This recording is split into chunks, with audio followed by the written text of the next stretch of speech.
And that is what made Islam the greatest religion and the greatest conqueror of the civilized world. In the 13th century, you got a mad Khalifa who told you burn all books except the Quran. Since that day, you became the slaves of those whom you have educated. And you are still continuing to be slaves. You have not completely regained your independence at all. Because you have forgotten the real message of the Quran Sharif, the greatest teaching of the great Prophet of Islam. So my friends, today I want to ask that there is an institution which has come into existence, which calls itself ISIS. The second IS stands for Iraq and Syria. The first IS stands for Islamic State. This organization, though a terrorist organization using violence, chaos and murder, was at least confined to the two countries of Iraq and Syria. How many politicians and educated persons know in this world that some years ago this organization has dropped the second IS from their name, and now it is pure the first IS. The first IS is now Islamic State, which means Islamic State in the whole world. This is an organization of terrorists which is being today maintained by Pakistan, and is the problem, the greatest problem which we are facing in the state of Kashmir. You every day hear some terrorist activity in the state of Kashmir, and that is caused by this organization, the aim of which is to convert the whole world into an Islamic state. I would have no objection at all even to this ideology, because I am myself an admirer of Islam, but I am an admirer of Islam of the Prophet. This is counterfeit Islam. This is counterfeit Islam which is born in Saudi Arabia. This is not Islam, this is Wahhabism. These Wahhabis have their first primary faith. The primary faith that they have got is that all mushrikun have forfeited their right to live on this planet. The definition of mushrikeen consists of Jews, Christians, Hindus, Buddhists, everybody except those who accept this creed. And that is why today you find that every time there is an attack on the Shias of Pakistan, and the Shias are being killed today by the Sunnis, because according to the Wahhabi Islam, even they have forfeited their right to live. My friends, I have an advice which I am seeking for all those who claim to be students of international criminal law. Have I a remedy against this organization called IS in the criminal court of the International Criminal Court? Please carefully ponder over this query from a client who is still prepared to pay your fees for this opinion. But please tell me, how do I go about it? Question number 1. Question number 2. What is this Kashmir business that is being talked about? I want the whole world, and particularly my beloved and respected visitors from abroad, that India has an undefeatable case, watertight case for its rule in Kashmir. How many of you know that the constitution of every state in India was written by the Constituent Assembly of the whole of India. The constitution of Kashmir state alone was written by a Constituent Assembly specially created by the Kashmiris. It is the Kashmiri constitution written by a Kashmiri Constituent Assembly in which the Indian practitioners of politics had no part to play. That has accepted India as the governing federalist power, and it is their constitution that today we are respectfully obeying. It was created by the people of that state. Now let me also tell you, my friends, I want a serious advice on this. That before partition of the country, a question arose that India has got 500 states apart from the provinces which were directly governed by the British. In every state there was some kind of a ruler, a Raja or a Maharaja or a prince or so on and so forth. India had a border state of Kashmir where the majority of the population was doubtless Muslim. But the ruler of that state was Maharaja Hari Singh, a Hindu. On the other hand, in the south of India, there was a huge princely state called Hyderabad, in which the ruler was Nizam of Hyderabad, a Muslim ruler, and a Razakar army which consisted wholly of Muslims. And Pakistan had his eyes on that state which had a Hindu majority but a Muslim ruler. It is Pakistan which persuaded the Muslim League, which persuaded the British to accept the doctrine which everybody else in India opposed. Only the Muslim League wanted it, that the sovereignty must reside in the prince or the ruler of the state and not the people. The British accepted this, they wanted to please them. Speaking of my province of Sindh, the Muhammad Ali Jinnah, who was the great leader, who had changed his original mind and decided to create Pakistan, as most of the Muslims wanted. They had a requirement put by the British government that you must go to the legislative assembly of that particular state and have a resolution passed that it wants to create Pakistan and become a part of Pakistan. My friend, the Muslim League and Mr. Jinnah, whom I respect as a lawyer, who was a good man, an honest man, but this was ideology and the pressure of the Muslim community. But the resolution when presented to the Sindh Assembly was lost by a majority. And do you know who the Chief Minister of Sindh was at that time? A gentleman by the name of Alabak Sumro. We considered him a nationalist Muslim.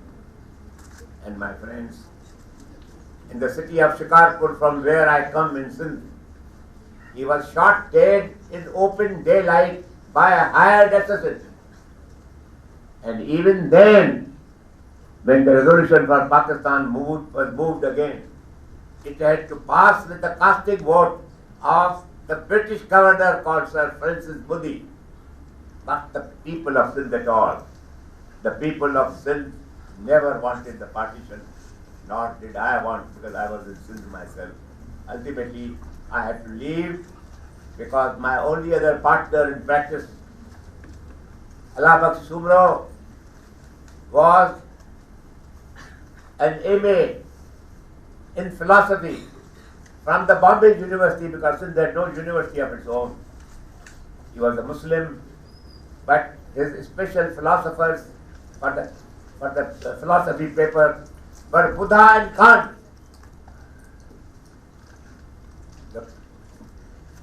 The prophet of the Buddhists And of course, Immanuel Kant, the famous European philosopher. My friends, he and I were partners. Though I was 7 years junior to him in age, I respected his learning, and though I had a first class first in my LLB examination at the Bombay University, I agreed to be his junior and act as his junior. We remained partners till he one day told me that, Ram, I cannot accept the responsibility of your security. You see the crowds that have come from outside. Your life is in danger, son, and you go. I said, yes, I was wanting you to tell me to go. And believe you me, that all Hindu lawyers left Sindh, and the income of my friend Mr. Broi rose by about 50 times. And every telephone message that he came to me from him in Bombay, where I settled, he used to say that, Ram, I am making a lot of money here. All the money belongs to you. How much do you want? I said, no, Mr. Broi, my friend, I am trying my manhood in India, and I don't want any money from you. But there was only one occasion in my life when I borrowed money from him. I wanted, because we all Sindhis live beyond our means. So I wanted to buy a car, and which I couldn't afford with my money there. But anyway, the seller of that car wanted money in Pakistan because he was going there. So I had to call him, Mr. Broi. He said, Broi, I am buying a car. And he was so happy that once in my life I had asked him for money, and I bought the car for the first time with his money. Of course, not that I couldn't afford it, but that was easier transaction to take place. So my friends, as I told you, Pakistan had its eyes on Hyderabad. But we had a very wise Home Minister of India, Sardar Patel, who was a wise man, unlike the fool called Pandit Nehru.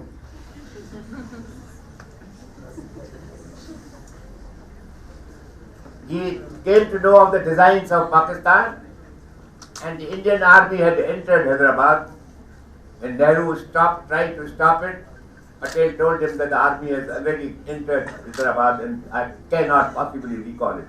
You can recall yourself, but I won't recall the army.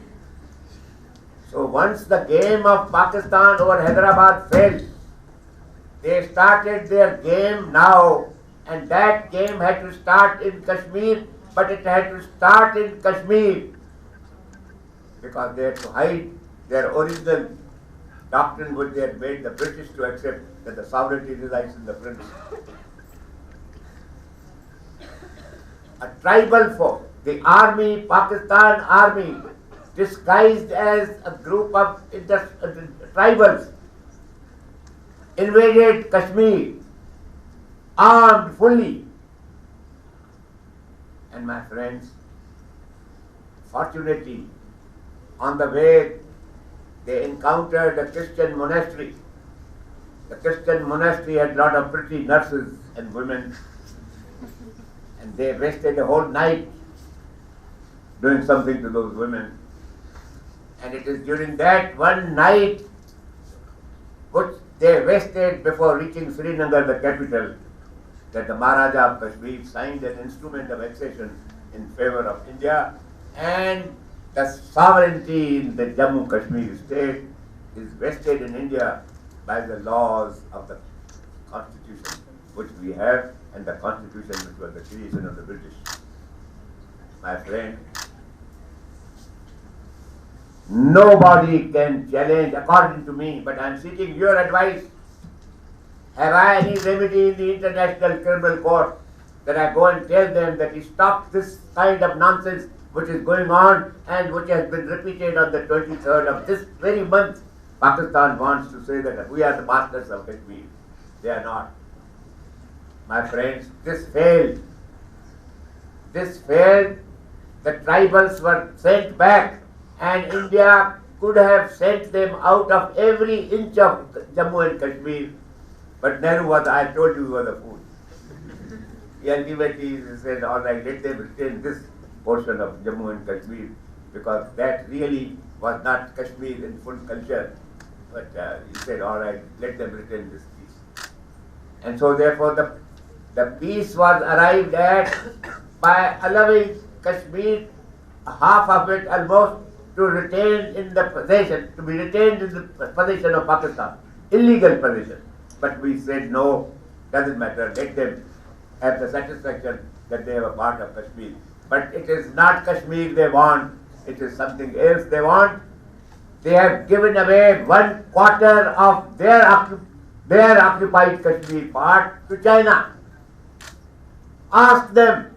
They claim the whole of Kashmir belongs to them, but they have handed over a good part of POK to China because they think that China is our enemy. We have been at war, but we will deal with China as well, no problem. So my friends, in 1965, they attempted a war against us again. They attacked us, but we had Lal Bahadur Shastri, a great Prime Minister of India, who lost no time in confabulations and useless talks. When the attack started from the Lahore side on Kashmir, he started his attack on Lahore itself. Pakistan lost the war in 1956 and 1965, a war of pure aggression. They lost it, and it was settled by a final document called the Tashkent Declaration. Tashkent was the place where the Russians invited both sides to strike their peace terms and peace treaty. The two major terms of the Tashkent Declaration, I am carrying that document to you, and I will hand over to my future lawyers of the International Court. The Tashkent Declaration says that neither party shall ever attempt to change the present status quo either by violence or by war. And second, which is more important than the first, that neither party will even carry on any propaganda for changing it. This was the second time that India has won, and this is a subject matter of a settled treaty. And Pakistan now wishes to get rid of that treaty and claim, as I told you, on the 23rd of this month, that whole of the Kashmir that they belong to us. My friends, then comes 1971. You know that Pakistan consisted of not only the provinces on the western part of India, Sindh, Punjab, but also Bangladesh on the eastern side. That Bangladesh was as a settled part of Jammu and Kashmir and recognized by everybody. In 1971, Bangladesh decided to sever its constitutional ties with Pakistan, and Bangladesh fought a war, and Bangladesh today is an independent state, not a part of Kashmir, not a part of Pakistan. 91,000 Pakistani soldiers were in the custody of India. Bhutto was their prime minister at that time. He was dancing attendance every day on Indira Gandhi, who was at that time the prime minister in India. And my friends, we let go those 91,000 after looking after them in our custody, released them, and it was decided by a proper agreement that Pakistan will never make any claim. And today it is claiming the same thing because these habits die very hard, and unless the International Criminal Court does something for us, I think the world will be again engulfed in a big war, and only Pakistan will be responsible, and these terrorists will be responsible. And I am telling the world today that you are putting Islam in danger if you fight these kind of unjust wars of aggression and total, as my understanding of international law goes, that today Pakistan is a great, great criminal, but I want your advice, my friends. Please give me that advice, not free. I'm prepared to pay for it, but I'm waiting for it. And thank you so much.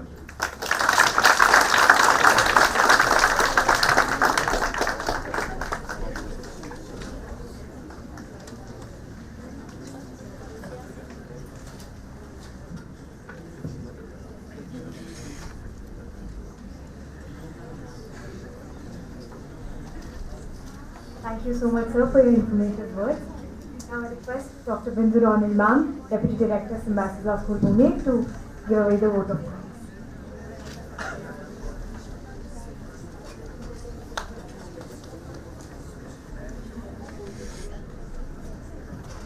Symbiosis Law School Pune is very happy to take you to the second edition of Symbiosis International Criminal Trial Advocacy Competition. We moved from conducting moots to organizing trial advocacy competition because we felt that in addition to mooting skills, students should also be trained in other clinical skills and the appreciation of evidence. As we come to the end of the inaugural session, I'm here to thank everyone who has contributed to the success of this session. I thank Honorable Justice V.S. Sirpurkar, former Judge, Supreme Court of India, for accepting our invitation to be the chief guest for the inaugural session of SICTA and addressing the audience today. Thank you, sir, for gracing the occasion. Your words of wisdom have been truly inspiring and a great learning. Advocate Ram Jethmalani, Professor Emeritus, Symbiosis Law School Pune, has always consented to be with us whenever we have invited him, and in spite of his very busy schedule, has been with us. Thank you, sir. You motivate us with your energy and your commitment.